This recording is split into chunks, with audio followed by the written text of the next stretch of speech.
Hi, my name is Nicolas Guerra, and this is my Philosophy of Religion project.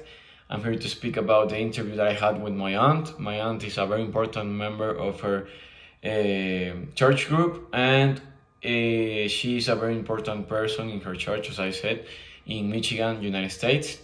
On the other hand, the process of questions that I did were based on personal stuff, like more personal meaning and experience that this person has had within her religion, because all the general concepts that I had doubts about, I already cleared them out on my essay. So I thought it would be a better type of interview if I ask her personal questions about her trajectory in her religion. I think that, well, I asked a lot of questions during the interview, but I think that the main concepts that I learned about during the interview were three of them. The first of them is what does it mean to be a Christian and how do you really become one? Okay, she said that what it means to be a real Christian is to be in a relationship with God. It can be seen as a religion itself, but more like a relationship. But it's not like a direct relationship, because there's something between the followers and God, and that something that is between them is a bridge.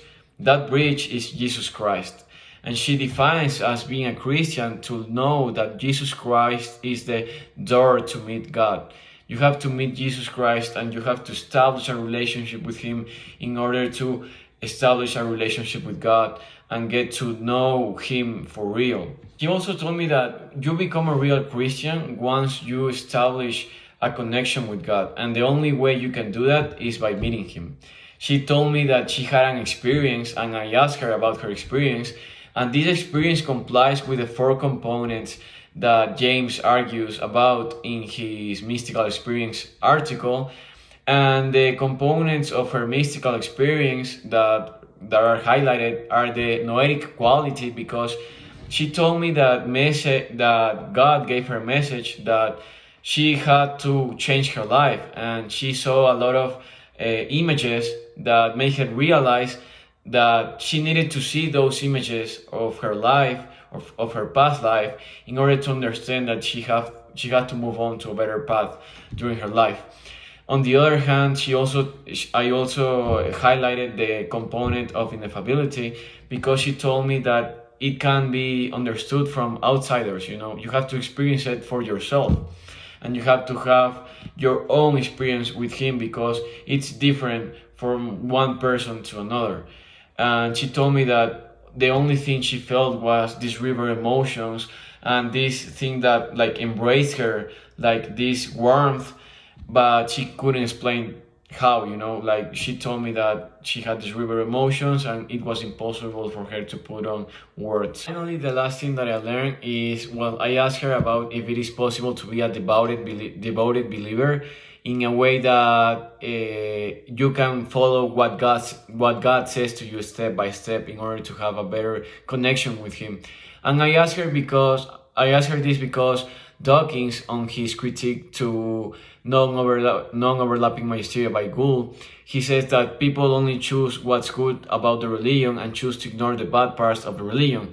He says that in the Christian example, God in the Old Testament, Dawkins himself says and describes God as a jealous God, as a sexist, racist God, and he also had a lot of bloodlust. He says that people choose to ignore that part of God and only choose to know like the New Testament God, where He's a better God.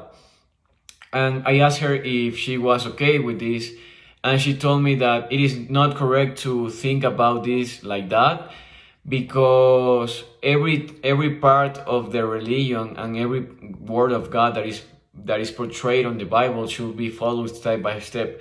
You only have to have the right interpretation in order to understand what God is trying to say to you. Because God behaved on the Old Testament like He behaved in order to give its followers a message. And you have to be wise enough in order to interpret these situations and these attitudes that God has towards the world, in order to really understand what's God's message for you and what you can learn about it.